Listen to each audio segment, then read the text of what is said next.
د خوست ولایت د نادرشاهکوټ ولسوالۍ اړوند د ځینې خیلو سیمه هغه سیمه چې په تیر کې به ډیری وخت د نامنیو شاهده وه چې ماشومان او ځوانان یې له زده کړو بې برخې وو. څو میاشتې دمخه د دې سیمې د استادانو، ځوانانو او قومي مشرانو لخوا په دې سیمه کې وړیا کورس جوړ شوی و چې مالي چارې یې د بهرني مسافرو او د سیمې د اوسیدونکو لخوا ورکول کېدلې. نن دغه کورس د اطلاعات فرهنګ وزارت د ځوانانو چارو معین له لوري د اطلاعات او فرهنګ ریاست یوه څانګه وګرځول شوه.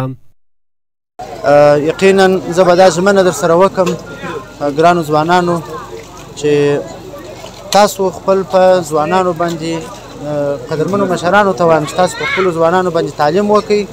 د کار زمینه به د افغانستان اسلامي امارت حتما ورته برابروي. یو ځای به انشاءالله تعالی اوس تاسو ته ووایم چې موږ یوه ډېره غټه پروژه د ځوانان چارو معینیت د خوا څخه د افغانستان د ځوانانو دپاره لرو.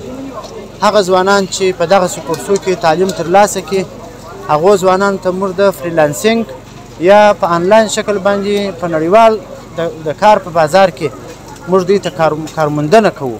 او دا مرکز یو نیک ګام ده او ډېر زبردست فعالیت او عمل ده.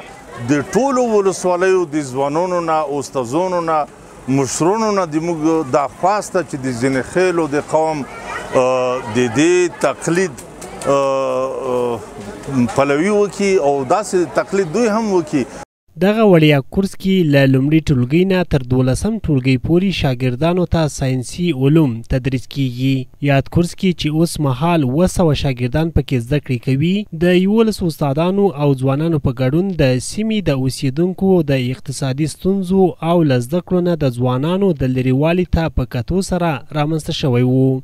دا کوم وړیا ښوونیز مرکز چې موږ جوړ کړی دی په دغه کې موږ سره 11 نفره د پوهنتون نه فارغ محصلین چې یو څه یې هغه رسمي دندې لري خو یو څه نفره شاګرد هغه چې د استادونه هغه کومه رسمي دنده نه لري خو داوطلب ډول راغلي دي او دا وړیا ښوونیز مرکز مو جوړ کړی دی تر څو د خپل منطقې خلکو ته او د خپل هیواد ماشومانو ته په خپله د زده کړې په برخه کې نه ستړي کېدونکي هلې ځلې کړي او دوی ته هغه څه چې دوی دغه استادونه زده دي هغه دوی ته انتقال کړي.